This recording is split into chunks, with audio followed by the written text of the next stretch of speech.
Hello കൂട്ടുകാരെ, ജർമ്മനിയിലെ വളരെ കോമൺ ആയിട്ടുള്ള പബ്ലിക് ട്രാൻസ്പോർട്ട് സിസ്റ്റത്തിന്റെ പ്രത്യേകതകൾ എന്തൊക്കെയാണെന്ന് നമുക്ക് നോക്കാം. ഇവിടുത്തെ സാധാരണ ഒരു ലോക്കൽ സിറ്റി ബസ്സിലേക്കാണ് ഞാനിപ്പോൾ കയറാൻ പോകുന്നത്.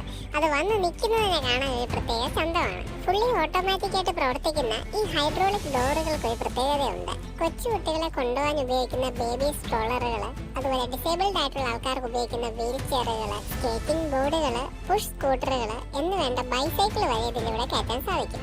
ഇതുകൂടാതെ പ്രായമായ ആൾക്കാർക്കും വളരെ അനായാസം കയറാവുന്ന രീതിയിലാണ് ഈ ഡോറിന്റെ ഡിസൈൻ. ഇനി നമ്മൾ ബസിന്റെ ഇന്റീരിയർ പരിശോധിക്കുകയാണെങ്കിൽ വളരെ വിശാലമായ ബൂട്ട് സ്പേസ് ആണ് ബസിന്റെ അകത്തുള്ളത്. അതുപോലെ പനോരമിക് വ്യൂ തരുന്ന ഗ്ലാസ് വിൻഡോകളാണ് ഇതിൽ നമുക്ക് കാണാൻ സാധിക്കുന്നത്. ഇതിൽ എനിക്ക് ഏറ്റവും ഇഷ്ടപ്പെട്ടത് ഇതിനകത്ത് ഇൻഫർമേഷൻ ആൻഡ് നാവിഗേഷൻ സിസ്റ്റമാണ്. കൃത്യമായിട്ട് നെക്സ്റ്റ് സ്റ്റോപ്പ് ഏതാണെന്ന് കാണിച്ചു തരും. അതിന്റെ സമയം എല്ലാം നമുക്ക് അറിയാൻ പറ്റും. ഇനി മറ്റൊരു പ്രത്യേകത കൂടിയുണ്ട്. നമ്മൾ ഇറങ്ങുന്ന സ്റ്റോപ്പിന് മുമ്പ് വിളിച്ചു കൂവി അലറിക്കറിയേണ്ട കാര്യമില്ല. ഈ ബട്ടൺ ഒന്ന് പ്രസ് ചെയ്താൽ മതി. കൃത്യമായിട്ട് അത് മനസ്സിലാക്കി നിർത്തേണ്ട സ്ഥലത്ത് നിർത്തിക്കോളും. ബസ് അതിന്റെ സ്റ്റോപ്പിൽ നിർത്തി ആളെ ഇറക്കി പോകുന്നത് കാണാൻ തന്നെ ഒരു പ്രൊഫഷണലിസമാണ്.